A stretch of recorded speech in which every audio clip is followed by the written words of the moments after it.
Friends வணக்கம். இப்போ நம்ம எதை பற்றி பார்க்குறோம்னா 50+50 watt class D stereo amplifier பற்றி தான் பார்க்க போகிறோம். வித்து மிக்ஸ் ப்ளைவுட், அதாவது மிக்ஸு விட்டு 8 இன்ச் ஸ்பீர் பாக்ஸ் 2. இது ஒரு ஃபுல் பேக்கேஜ் தான் நம்ம கொடுக்குறோம். ஃப்ரண்ட் பார்த்தீங்கன்னா volume control, balance control, treble control, bass control. இது வந்து ஹை பாஸ் ஃபில்ட்ரு. அதுக்கு நம்ம இந்த பழைய செட்டெல்லாம் ரெடி பண்ணுவாங்க, ஹை பாஸ்ன்னு சொல்லிட்டு ப்ரெஸ் பண்ணால் நல்லா சில்னஸ் அதிகமாக இருக்கும்ல, அந்த மாதிரி இதை வந்து நம்ம டேக்கல் சுவிட்சு போட்டு ரெடி பண்ணியிருக்கோம்.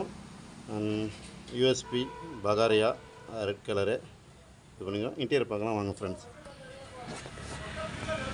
வணக்கம். இதுதான் இன்டீரியர். இதில் பார்த்தீங்கன்னா பவர் செக்ஷனுக்கு பார்த்தீங்கன்னா AC 220 to 240 volt input. And output பார்த்தீங்கன்னா 24 வால்ட்டு 5 ஆம்பியர். இந்த SMPS board, power supply SMPS board.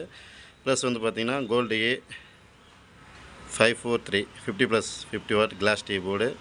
நம்ம யூஸ் பண்ணிக்கிற பிடி போர்டு பார்த்தீங்கன்னா பிஸ்மியோட PD board, car cabinet PD board நம்ம யூஸ் பண்ணியிருக்கோம். இது power section 5 volt and audio போர்டுக்கு 18 watt regulator plus 12 watt regulator, 5 watt regulator போட்டு அதுக்கு தான் கெப்பாசிட்டி அடிச்சிருக்கோம், வோல்டேஜ் ட்ராப் ஆகாமல். ப்ளஸ் இந்த வேரியபிள் ரெசிஸ்டன்ஸ் அதை போட்டு அதிக வோல்ட் வந்தாலும் இது கட்டாயம் நின்றுக்கும். அதாவது கட்டாயம் நிற்காது, அது ஃபியூஸ் ஆகிடும். மற்ற எதுவும் பொருளை காப்பாற்ற தான் நம்ம ரெடி பண்ணியிருக்கோம். இதான் ஃப்ரெண்ட்ஸ் இன்டீரியரு. வாங்க ஆடியோ கிளாரிட்டி எப்படி இருக்குன்னு பார்க்கலாம் வாங்க.